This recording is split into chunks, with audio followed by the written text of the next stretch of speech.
Christmas, although I knew the Christmas spirit would be in very short supply in Jamey's world right now. He'd just been taken from the only family he knew and brought to live with a stranger. "He's wearing a nappy," I said to Shannon. "Is he not toilet-trained yet?" Jamey was 2.5 years old, an age when a lot of children are using the toilet or a potty, so it was something I needed to know. "No," Shannon confirmed. "His aunt has packed some nappies and clothes, but you will need to buy some more." "OK." The bag they'd arrived with was in the hall. "There's a security blanket in there too, but it needs a wash," Shannon's colleague Nathan said. "I wonder if it would help Jamey if you had it now," I said, thinking aloud. "I'll get it," Nathan replied, standing. He left the living room and reappeared a few moments later carrying not so much a blanket as a grubby piece of cloth that might have once been white but was now grey and chewed around the edges. However, as I gave it to Jamey, he pushed it to his face and, eyes screwed shut, began sucking on one corner. The smell and texture would be familiar to him, and no matter how disgusting it might appear to me, it gave him some comfort. I would wash it in time. As we talked about Jamey, I asked Shannon if he was allergic to anything or taking any medication. She said as far as they knew he wasn't.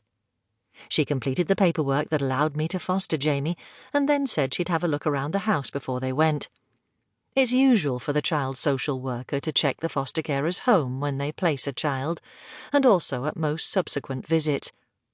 "I'll phone you with the time of contact tomorrow," she added. "It'll be at the family centre. You know where that is?" "Yes." "Would you like to see the house too?" I asked Jamey, as Shannon and Nathan stood.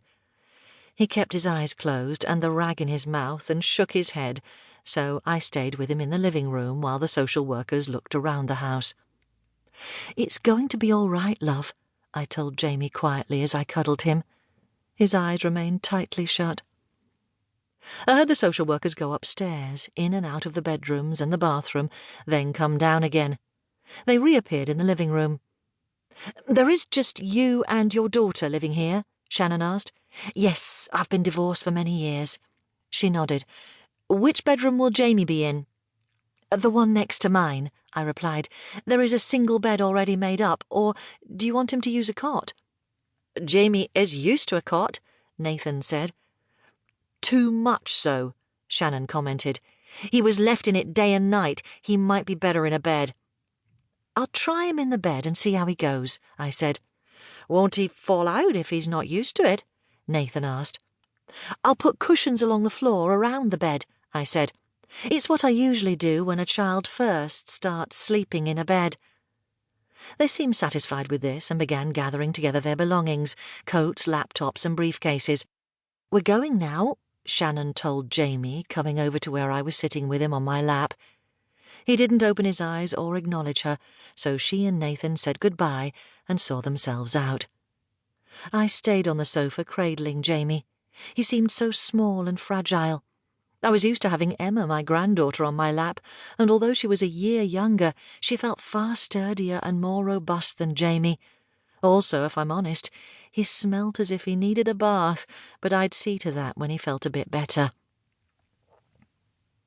The Christmas garland stirred slightly in the warm air rising from the radiator, but the rest of the house was quiet and still. I held Jamey for a few moments longer, and then said, "I wonder what Father Christmas will bring you." I would need to go into town tomorrow to buy some more presents for him, as well as nappies. I'd already bought a few general presents in case a child arrived just before Christmas, but now I could buy more specifically for him. Jamey didn't respond to my comment about Father Christmas, which was hardly surprising. He was still very anxious, so I stayed where I was, my arms around him, and continued talking to him quietly. "I'm Cathy. I'm a foster carer, and I'm going to look after you for a while. I live here with my daughter, Paula. She's an adult and is at work. You'll meet her later today. There's just us and our cat, Sammy, but he's in the garden." I'd heard him shoot out of the cat flap on the back door in the kitchen as soon as the social workers had arrived. "I also have a grown-up son, Adrian, who is married to Kirsty. They live in their own flat. You'll meet them on Christmas Day.